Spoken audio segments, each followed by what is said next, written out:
दोस्तों, सबसे पहले सब्सक्राइब करें, नोटिफिकेशन बेल दबाएं और सबसे पहले वाली ऑप्शन ऑल करें, जिससे हमारी आने वाली नई वीडियो की नोटिफिकेशन आपको फ़ौरन मिल जाए। जय श्री राम भक्तों।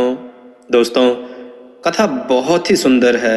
आपके दिल को झकझोर देने वाली ये कथा गौर से सुनिएगा और इस कथा के बारे में आप जरूर कमेंट करके बताइएगा। आज की कथा है तक्षक का वार।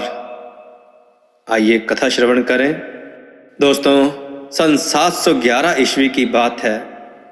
अरब के पहले मुस्लिम आक्रमणकारी मोहम्मद बिन कासिम के आतंकवादियों ने मुल्तान विजय के बाद एक विशेष संप्रदाय यानी हिंदुओं के ऊपर गांव शहरों में भीषण रक्तपात मचाया था।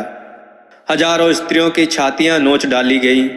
इस कारण अपनी लाज बचाने के लिए हजारों सनातनी किशोरियां अपनी शील की रक्षा के लिए कुएं तालाब में डूब मरी। लगभग सभी युवाओं को या तो मार डाला गया या गुलाम बना लिया गया। भारतीय सैनिकों ने ऐसी बर्बरता पहली बार देखी थी। एक बालक तक्षक के पिता कासिम की सेना के साथ युद्ध में वीरगति को प्राप्त हो चुके थे। लुटेरी अरब सेना जब तक्षक के गांव में पहुंची तो हाहाकार मच गया।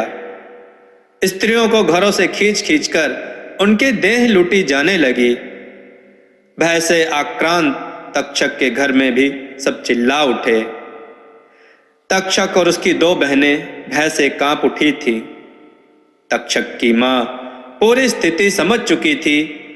उसने कुछ देर तक अपने बच्चों को देखा और जैसे एक निर्णय पर पहुंच गई। मां ने अपने तीनों बच्चों को खींचकर छाती में चिपका लिया और रो पड़ी। फिर देखते ही देखते उस छत्राणी ने मयान से तलवार खींचा और अपनी दोनों बेटियों का सर काट डाला। उसके बाद अरबों द्वारा उनकी काटी जा रही गाय की तरफ और बेटे की ओर अंतिम दृष्टि डाली और तलवार को अपनी छाती में उतार लिया। 8 वर्ष का बालक तक्षक एकाएक समय को पढ़ना सीख गया। उसने भूमि पर पड़ी मृत मां के आंचल से अंतिम बार अपनी आंखें पोंछी और घर के पिछले द्वार से निकलकर खेतों से होकर जंगल में भाग गया।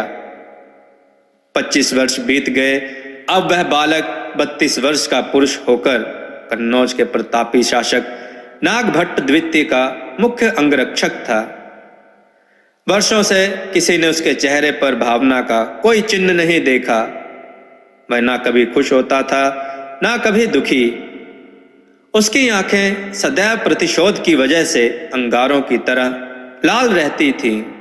उसके पराक्रम के किस्से पूरी सेना में सुनाए जाते थे। अपनी तलवार के एक वार से हाथी को मार डालने वाला तक्षक सैनिकों के लिए आदर्श था। कन्नौज नरेश नागभट्ट अपने अतुल्य पराक्रम से अरबों के सफल प्रतिशोध के लिए ख्यात थे। सिंध पर शासन कर रहे अरब कई बार कन्नौज पर आक्रमण कर चुके थे, पर हर बार योद्धा राजपूत उन्हें खदेड़ देते। युद्ध के सनातन नियमों का पालन करते नागभट्ट कभी उनका पीछा नहीं करते, जिसके कारण मुस्लिम शासक आदत से मजबूर बार बार मजबूत होकर पुनः आक्रमण करते थे। ऐसा 15 वर्षों से हो रहा था। इस बार फिर से सभा बैठी थी। अरब के खलीफा से सहयोग लेकर सिंध की विशाल सेना कन्नौज पर आक्रमण करने के लिए प्रस्थान कर चुकी है और संभवतः 2 से 3 दिन के अंदर यह सेना कन्नौज की सीमा पर होगी। इसी संबंध में रणनीति बनाने के लिए महाराज नागभट्ट ने यह सभा बैठक बुलाई थी।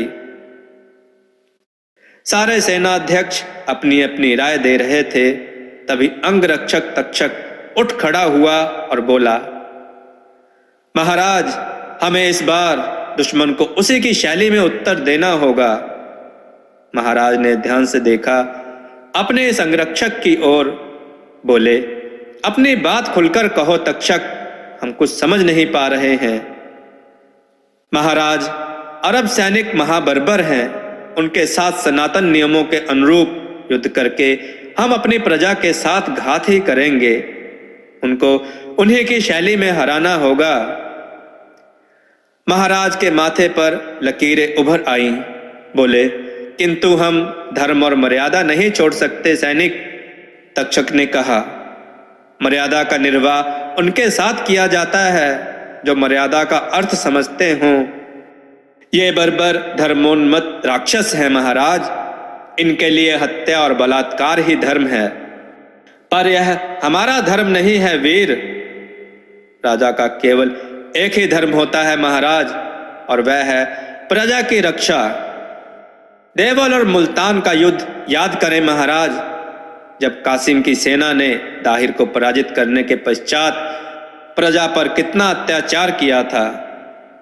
ईश्वर ना करे यदि हम पराजित हुए तो बर्बर अत्याचारी अरब हमारी स्त्रियों, बच्चों और निरीह प्रजा के साथ कैसा व्यवहार करेंगे, ये आप भली भांति जानते हैं। महाराज ने एक बार पूरी सभा की ओर निहारा। सबका मौन तक्षक के तर्कों से सहमत दिख रहा था।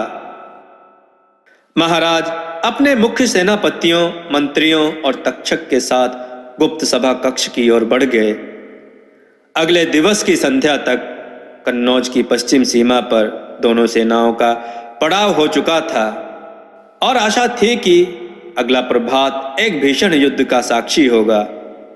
आधी रात्रि बीत चुकी थी। अरब सेना अपने शिविर में निश्चिंत सो रही थी। अचानक तक्षक के संचालन में कन्नौज की एक चौथाई सेना अरब शिविर पर टूट पड़ी। अरबों को किसी हिंदू शासक से रात्रि युद्ध की आशा न थी। वे उठते, सावधान होते और हथियार संभालते।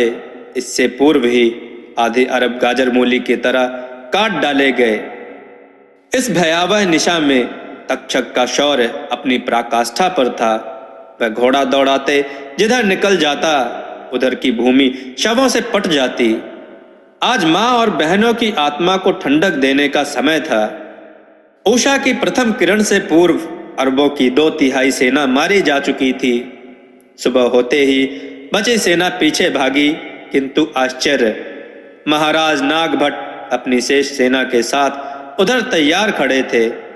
दोपहर होते होते समूची अरब सेना काट डाली गई। अपनी बर्बरता के बल पर विश्व विजय का स्वप्न देखने वाले आतंकवादियों को पहली बार किसी ने ऐसा उत्तर दिया था। विजय के बाद महाराज ने अपने सभी सैनिकों की ओर देखा। उनमें तक्षक का कहीं पता नहीं था। सैनिकों ने युद्ध भूमि में तक्षक की खोज प्रारंभ की तो देखा लगभग 1000 अरब सैनिकों के शव के बीच तक्षक की मृतदेह दमक रही थी। उसे शीघ्र उठाकर महाराज के पास लाया गया। कुछ क्षण तक इस अद्भुत योद्धा की ओर चुपचाप देखने के पश्चात महाराज नागभट्ट आगे बढ़े और तक्षक के चरणों में अपनी तलवार रखकर उसकी मृतदेह को प्रणाम किया।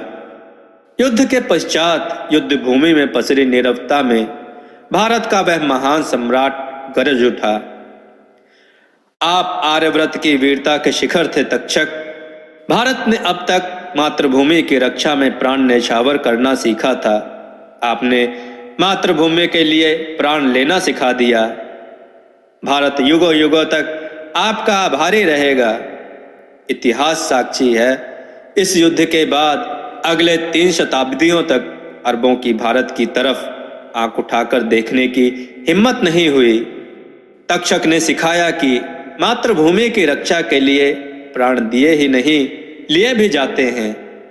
साथ ही यह भी सिखाया कि दुष्ट सिर्फ दुष्टता की भाषा जानता है, इसलिए उसके दुष्टतापूर्ण कुकृत्यों का प्रत्युत्तर उसकी ही भाषा में देना चाहिए, अन्यथा वो आपको ही कमजोर समझता रहेगा। दोस्तों, आपको इस वीर की कहानी कैसी लगी? अपने उत्तर वीडियो में कमेंट करके जरूर दें। हमारी इस कहानी को अधिक से अधिक शेयर करें ताकि लोगों को देश की ऐसी घटनाओं के बारे में जानकारी मिले जिन्हें कभी इतिहास में नहीं पढ़ाया गया है। दोस्तों, हमारी कथाओं को लाइक जरूर करें, चैनल को सब्सक्राइब करना ना भूलें। जय श्री राम भक्तों।